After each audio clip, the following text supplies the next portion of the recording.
back. Coming in straight into Champ Select. Of course, our first 2 series were in Shanghai. Our third is in Xi'an. And we're going to see exactly where these 2 teams are. WE now going for a lot more of an aggressive move. We saw this work for RA earlier today with FBX with the double AD carry composition, but the TES building themselves into a much bigger mid-game composition. I mean, the Renekton has basically, we can just all admit it, the Renekton is back. It is in meta, and it is very much becoming the standard for the LPL top laners. Absolutely, and I'm really happy to see a Renekton, a Gragas coming through. See, you got me onto the Renekton train. I'm very happy to see Gragas. Get on, get your ticket, get it ready for Stamp, because there's a big hype train for Renekton. I did not want to see Smolder again. Quite honestly, I do really enjoy JackeyLove in the more, you know, intensely mechanic picks, if you will, like the likes of the Kaisas, the Zayas, you know, the Lucians, the anything but the AFK I want to farm kind of thing, you know? So seeing him, hello guys, seeing him on the Smolder together with the Bromans, it's like a passive bot lane duo, kind of hurts me. Hi guys, big JackeyLove fan right here. Kind of hurts you. Like, look, no one's intentionally going after you right now. Of course, we are a little bit behind. We had a slight audio issue. We're going to be jumping straight into game now in 3, 2, 1, rolling into game. Thank you so much to our fantastic director and TD Fiona for setting us up into this one here. But we are jumping straight into game here, just to try and get it set up. But I mean, this kind of suits out to what TES want to be doing. Like, if you look at the way the competition has worked out for them, they have basically been such an consistently kind of, you know, set up team that once JackeyLove has gotten ahead, he stays ahead. Absolutely. However, the only criticism I have for the setup top esports is that, yeah, they're doing incredibly well. Like, incredibly well. If you look at the teams that top esports has literally lost to, is BLG, JDG, and FPX. Literally top 4 off the board together with them. These are the top 4 teams of the league. If you want to include like IG in there as well. This is the one they have beat. However, the criticism is that when top esports fall behind versus the really, really strong top of the table teams, they seem to really struggle to find avenues to get back into their games. I remember the series versus JDG. They won the first game because they did get ahead through the bot lane, but then the top lane collapsed in the next game, and then their bot lane collapsed in the next game, and they seem to lose those 2 now. JackeyLove might be in a little bit of trouble here. Q connects. Q does connect. Hail of Arrows comes down on top of him. They trade back a fair bit of damage and Hail of Blades.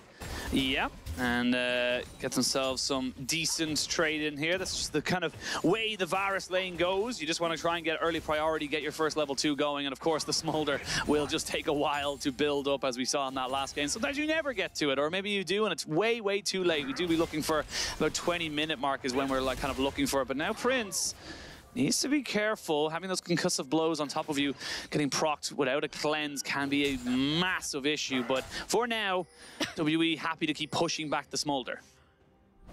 You know what? I'm loving this interaction top lane because they know there's going to be like no action happening. Level 2 for bot lane though. There's a lot of action in the bot lane, but when it comes to the top lane, Wayward and 369 have been exchanging emotes mainly. You know, just trying to keep their APM up, because they know what's happening when there's like a Renekton versus a Gragas. There's no really much back and forth right there. I want he's going to connect another Q.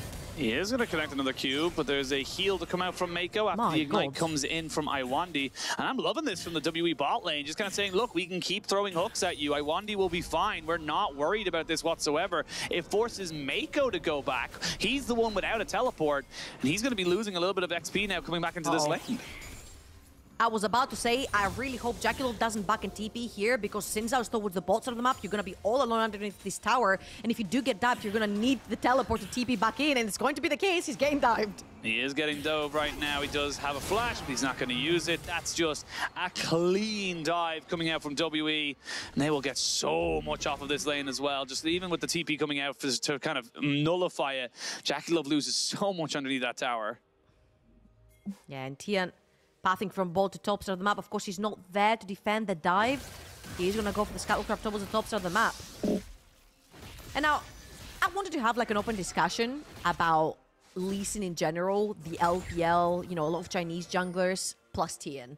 I feel like Tian is like his own category when it comes to Lee Sin. However, oh, FoFo, you're going to regret that one.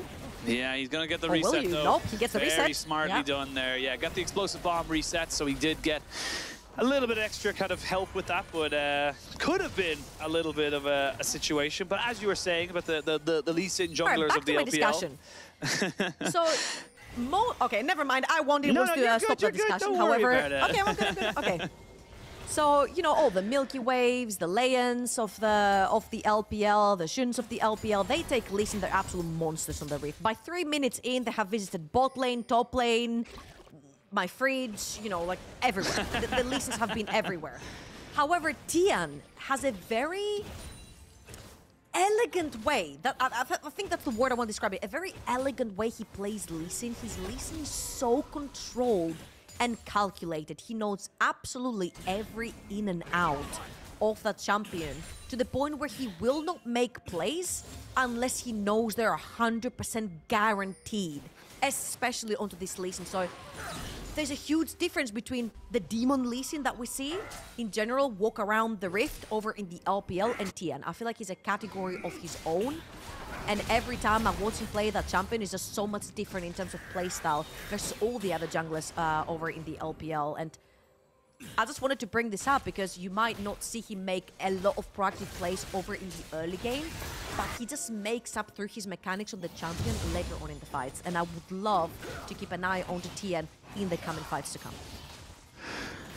And keep an eye on them. Tian and Kanavi fighting for the spot of best Lee Sin. Milky Way not far off from there, but like you say, it just feel like a different caliber of Lee Sin than we see in most other regions. I'd say LCK is pretty top up there as well, but for now, both teams happy to have this split. They're going for a top esports, recognizing, yep, we do not have priority in the bot side.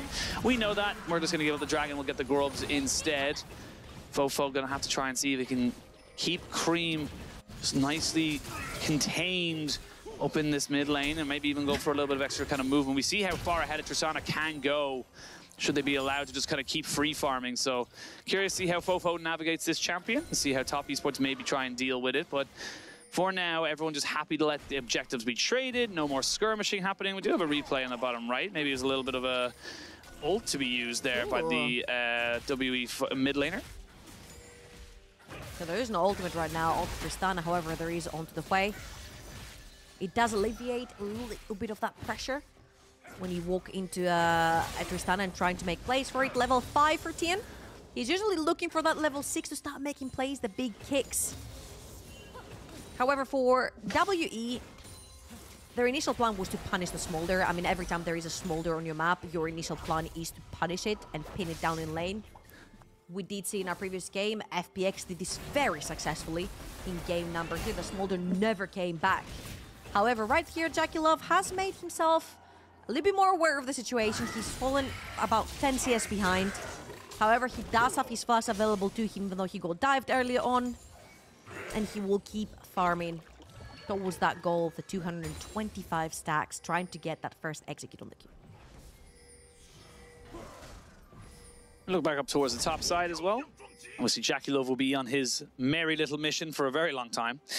Well, very long time, relative in terms of the game, but we do have Wayward going up against his old organization. He was on top esports last year.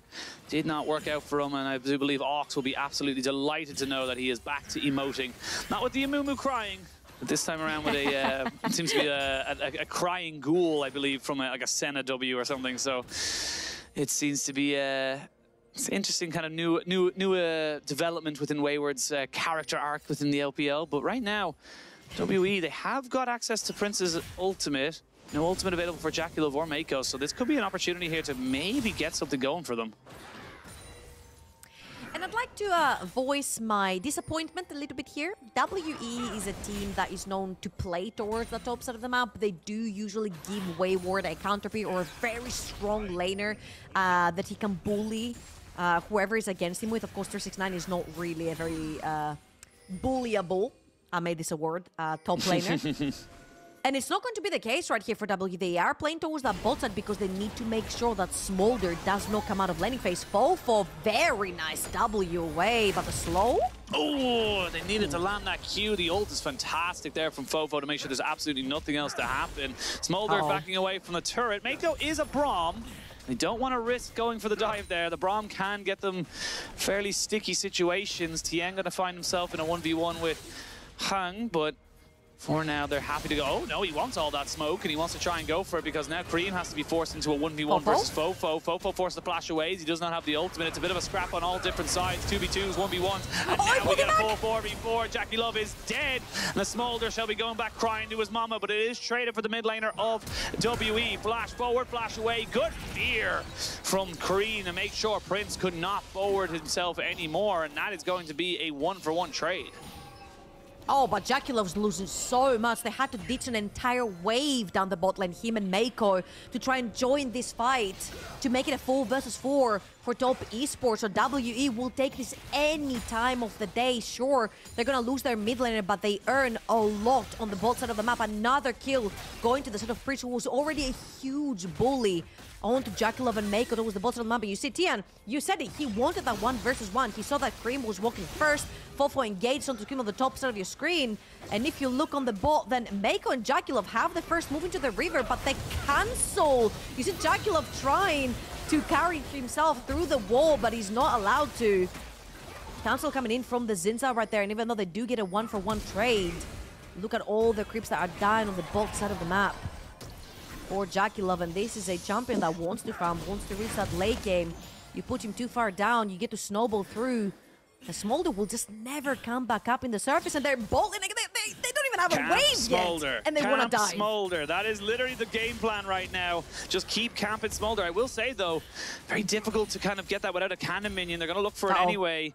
We can only get about 3 minions before this dive could go very poorly. How does JackeyLove end up over there? I did not know he could go outside of the map. That seems very unfair.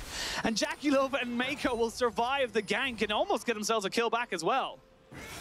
Oh wait, you have never seen this interaction before with Smolder? No, I've never seen it. Okay, it was one of the, anyway. it was actually one of the very first videos I watched from Smolder, and it was showing you how you can use Smolder to dive enemy bot lane by using the wall and not being targetable right there. But yeah, I don't think any Smolder has ever dived anyone because they're usually stuck underneath their tower.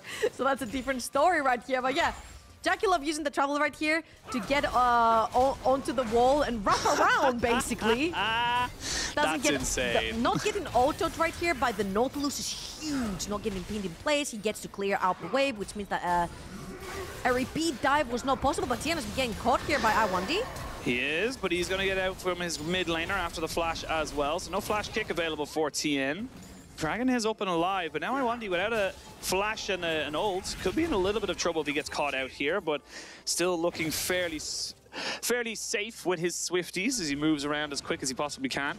And honestly, this could be just a moment here for WE to maybe kind of back away from this because they haven't got a first item completed here onto Prince, despite the pressure they've put down on the bot lane. JackeyLove is actually the first one with Essence Reaver. Now we're going to see Meiko getting caught up, but he's going to turn around straight away. There's going to be the Glacial Fissure to slow everybody down. I'm going to see anything else happen from it, but Prince. He has flash, and he'll have to use it immediately. Goes getting flashed down by the 369 Renekton, and now the Dragon can be spawned again. WE, they're falling apart a little bit. It feels like they didn't get the resets in properly. Wayward going to throw the ult in, but the smite's too good from Tian, and that is top esports getting themselves their first Drake. I almost got debated right there by the observers zooming in. I'm like, there's no way. There's no way this cask steals the dragon. It's not going to be the case. Tian secures that with the smite. And again, you see how top esports bully, as a 4 versus 5, they bully WE out of this objective. I think Prince's positioning right there was kind of perfect to zone JackeyLove out of this fight. But 369 played towards his Smolder, and now he's playing towards Prince. Again, he's not going to be reaching him anytime soon. And FoFo has been an absolute nuisance for Creme, whether it's in a mid lane or a side lane. But yet again, I feel like top esports and particularly 369 play this fight so well to try and zone out that one factor that has been getting ahead for the side of WE, and that was Prince on the Varus. Now this Varus is actually flashless, so you could potentially get that listen around, get Tian to make some plays onto a very flashless Varus, shut him down, get some gold injection back onto JackeyLove. This game is so close as well. 22,000 gold apiece, a dragon apiece. We'll say though, top esports have got the 6 grubs, so if they get themselves a moment where you take a bad fight in that mid game, maybe they have a Rift Herald fight and they lose a 4-for-1 or something like that, you could take a huge chunk of retail off of WE. Own the monopoly on any side of the map you so choose, as Meiko Now going back to take away this pink ward to make sure that his vision is not obscured. But yeah, I mean, that last fight was very much a...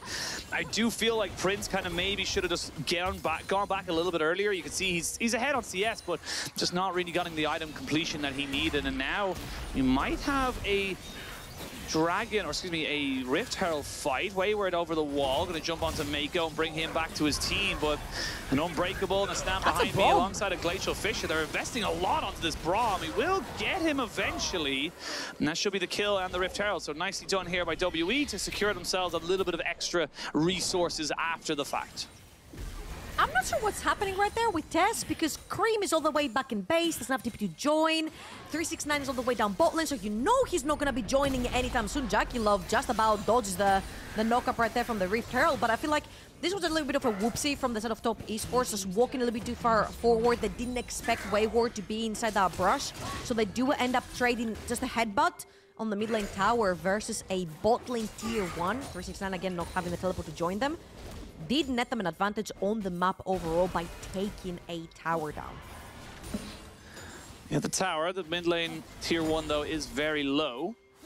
And they do see Tian up in this top side. So they know that they're trying to get Olivia a little bit of 2v1 action into FoFo. FoFo though might not know that Meiko's coming. Now he does, as Heng gonna find him out, and Meiko in a bad position again. Should be fine to just stand behind Tian, or he gets Tian to stand behind him and back himself away. But right now you can see that this game is getting a little bit funky. I do believe the WE were slightly ahead of top esports just before the 15-minute marks. They might be able to kind of use that, but here we go. We're gonna have a full fight coming in. Chain of Corruption down onto Meiko, and he dies. There's gonna be the Smolder ult as Lwandy goes over the wall and he gets taken out by Tian, knocked back by the Tristana.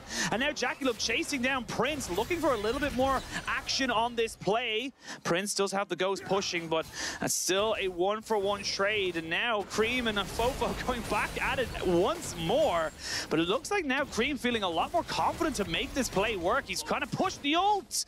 Spiraling Despair will not land. And now Creme realizes he cannot take that 1v1.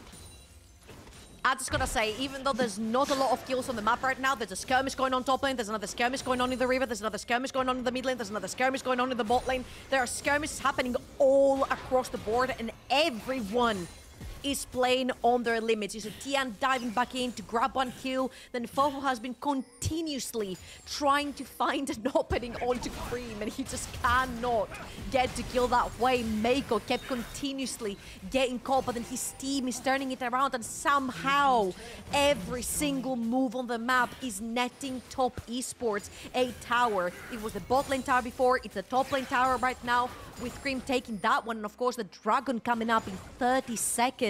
You will see that resets have already come through from 369 and Tian. They want to be setting up for that Dragon as fast as possible. You will see that Creme does not have the teleport, so she's all the way on his merry way towards that bot lane side of the map to try and play for that bot lane fight. JackeyLove, that's how the teleport, he's going to use it down in the mid lane.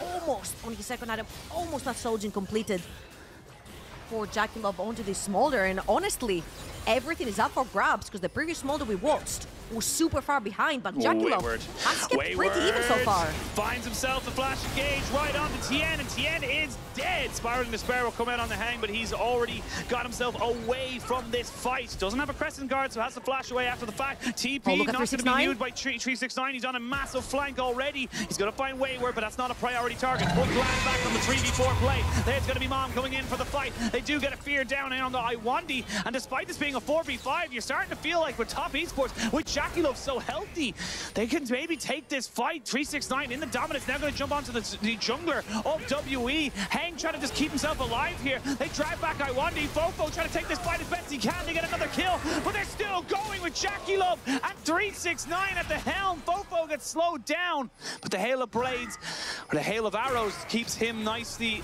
away from the fight. Prince, so close to going down. They get the stun down. Another ultimate used there by FoFo to keep him up, but ends up being a 2-for-2 trade. Top esports not going to lose this Dragon despite losing their jungler so early. And that is absolutely why top esports have inserted themselves in the conversation for top 1, even though they're 9-3, even though they have lost to 3 out of the top 4 teams on the leaderboard right now. The way that they're piloting themselves in and out of the fights, Wayward finds a fantastic flank right here. Grabs Tian, straight to flash body slam into that ultimate to send Tian flying into WE's open arms. But again, Smolder has not fallen behind in this game. Almost 2 items right here for JackeyLove. He does hurt. They have found Creme, finally. Yeah, they found Creme, but Creme's got himself a buddy. Meiko gets in and says, stand behind me. We can take this fight. 369 TP onto the backside. This one, the Tristana is dead. Mom comes in as Prince finds himself a 1v1 with JackeyLove. JackeyLove should be going down here, and that ends up being a 2-for-1 trade. But now Prince is in no man's land. They don't know exactly where he is. Now they do. Creme gonna bring him right back in for a big old hug. 369 gonna jump over the wall. They tried to flash forward with the Q. I don't think it was gonna kill him either way, but he had to try something. And it ends up being a 3-for-1 trade in favor of Top Esports. Now, you can look to see where they want to try and move this momentum, because right now it looks like WE, they're losing the run of the game. Oh my god, it's just so beautiful watching Top Esports play. The coordination around the map, the fact that Creme baits everyone, 3 members of WE. Then Meiko is suddenly there, stops all the incoming damage from coming through. In the meantime, 369 is already TPing on the back of that, and it's for 0 objectives. It was literally a play that was generated by WE to try and finally catch Creme. As we're gonna see in this replay, Lwandy is like, wait guys, I know that Creme is around here. I'm just gonna sit myself in this brush and catch him out. There's 2 members as well of WE, jungle plus mid lane coming through, and they're like, okay, just wait for it. They do spot FoFo on the control ward, and Meiko is already there. Unbreakable blocks all the damage coming through from the Tristana. On the flip side, 369 is already in your back line. Wayward TP's in way too late. The only silver lining right here is that Prince actually finds JackeyLove, which has been the... this is kind of like... I've known you for a while, I've been bullying you for a while, I'm going to continue doing so between Prince and JackeyLove. However, I feel like Prince played it really well. He tried to flash Q through the Unbreakable of Meiko. He just didn't calculate the distance very well. Doesn't end up killing Creme. Oh, Prince. 1, 2, and 5. Yeah, well, Prince is dead here, almost certainly. They will get that kill off. That's Tian getting himself a kill. There's the ultimate there from the Nautilus, but Tian is not done, just weaving in and out with these sonic waves. It goes right behind FoFo, but didn't get the kick off as FoFo jumped back on top of it. This could be a Baron without Prince to kind of lay down the artillery fire, and all this vision being cleared out right now. Lwandy goes down, that could be huge. Spiraling Despair. Not gonna mean much else. Nice. Unbreakable from Meiko to make sure they do not get anybody sorted out. But now, Graga's taking a first chunk of damage. He's all armor and no magic resistance. So you can see right now, Creme is starting to hurt him quite significantly. And Top Esports, they're building up the pace. They're constantly keeping WE on the back foot. Speaking of which, Heng gets jumped on. They get themselves a turret and back themselves away. Top Esports, they're turning up the pace here.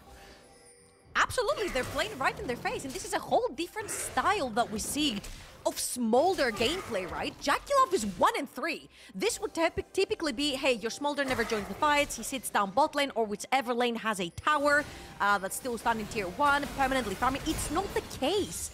JackeyLove got put behind, he still joined every single fight. He still TP'd into them, he still participated, and he seems to be outputting quite a bit of damage. Level 14, 369.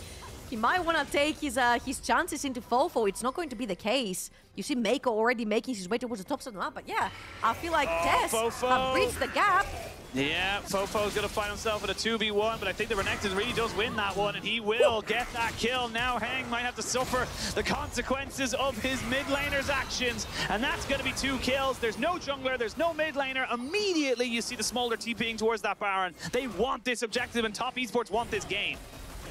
Absolutely, they're just too clean. Top Esports is too clean into this game. It's up to Wayward, Prince, and Lwandy to make anything happen. Creme is overextending into this brush on the left side. They're gonna spot him, but I don't think they just quite have enough. This is a tank.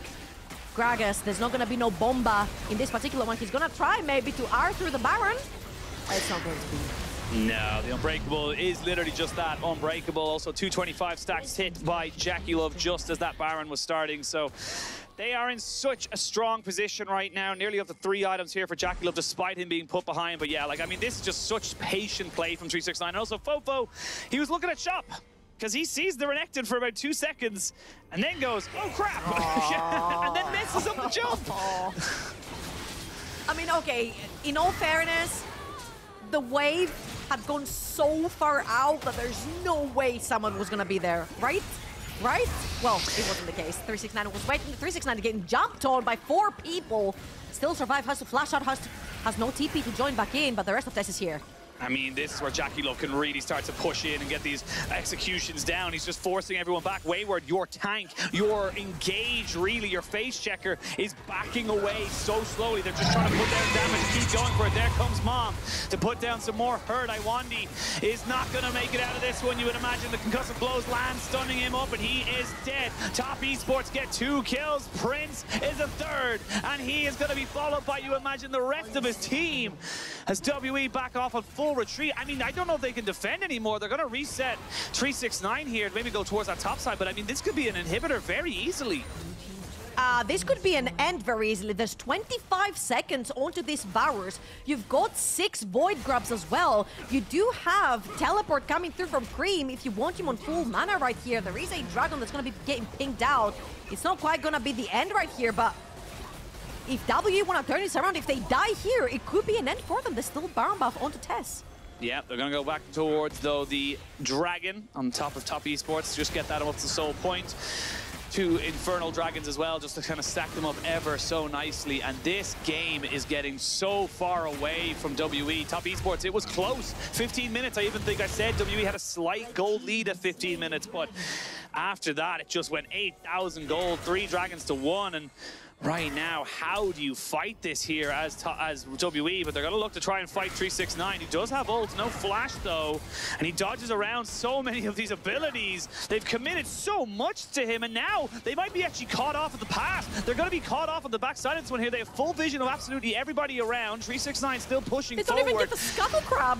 They didn't even get the Scuttle Crab, exactly that. Now they can maybe kind of catch out 1 or 2 people. They won't even get the blue buff. WE tried to go for a proactive play, and now Prince. Oh, Lord, he almost got caught out, but now he's without a flash. That was a really nice attempt right there by Tian. Doesn't waste anything, no flash, no kick, no nothing. That means there is a lot of threat potential onto Prince right now since he burned his flash. FoFo has to jump away. They cannot defend their towers. There's a wave coming both sides of the map as well. Huge Still wave as well, up. yeah. Just expired from the set of Top Esports, and honestly, WE cannot step out of their base. No, WE are running out of options right now. You need an incredible Wayward engage. He doesn't have flash. He doesn't have kind of the angle to get in an ultimate that would do such significant damage. Smiling Despair alongside Mom to see if they can make sure that something works here. They drop down the ultimates as they try to jump in onto 369, who goes straight away underneath the tower and dies. The Smolder, though, is popping off and getting a double kill. They're going to have to see a flash from JackeyLove and keeps himself alive. He has TP. They can continue on with this as Prince gets caught out just a little bit. Flash kick to execute the Prince of WE. There is a TP potentially available here for the side of Top Esports. If they get the kill here onto Heng, you imagine they go for the end, and that's exactly what they're doing. They're going to bring in the Dragon on the bot side, get 2 inhibitors down, and trouble. I think this is game. I think this is Top Esports taking the lead. That is such an insane early game snowball from the side of Top Esports. WE thought they had it down. They did punish the Smolder early on, but the rest of the map snowballed out of control. JackeyLove joined every single fight, and TES, pretty clean game for them so far. It's literally just a couple of HP bars stopping them from ending this game. Oh, this TP is looking for a flank, but Top Esports were expecting it, so they do not allow it to happen. Wayward looking for something. He needs to have anything, but the fear stops him, and now he's just taking punishment. JackeyLove with the kill, and a TP in response on the side of Top Esports. They said, all right, cool. You didn't want us to end the game. You just want us to try and walk away from this. We will end the game if you so choose. Double kill here for JackeyLove. He was put down so much in the early game, but it is still a Smolder, and it is still a triple, a quadra. Hell, no. Why the hell not? Try and give him the penta. He goes on to the fountain, and he dies. Pentas are earned. They are not given in the LPL, but Top Esports will be taking themselves a 1-0 lead in this series. There you go. Tian's gonna say thank you very much. It's actually Meiko who takes the last kill right there, and what a clean game. Like, TES came onto the reef and put out a clinic. It did not matter that they put down JackeyLove on this Smolder. And I feel like this is possibly a lesson for a lot of teams watching, that the Smolder dies earlier on to still carry him around the map. I feel like the TP, the fact that JackeyLove was able to come back onto this tower, take the CS, stay even in level, stay even in CS, allowed him to be put around this map and be carried around and still do damage. Meiko right here, the unsung hero. I'm so happy when supports actually get MVP. He was absolutely everywhere. And that's his 7th MVP of the year. Won't get him enough to get the MVP of the regular split, I don't imagine, but that is still a fantastic amount of MVPs to be giving over. And it shows the value that he has for this team as well. Meiko coming over from EDG for the first time in his career, going on to a different team. And it's working. He's working exceptionally well with JackeyLove, and all top esports fans will know. Finally, JackeyLove has the support that he can go for, but we'll have to see how it ends up going for game number 2. WE just kind of lost that matchup, just ran away from them way too quickly. We're going to send it to a quick break, and hopefully we'll be catching up to game number 2.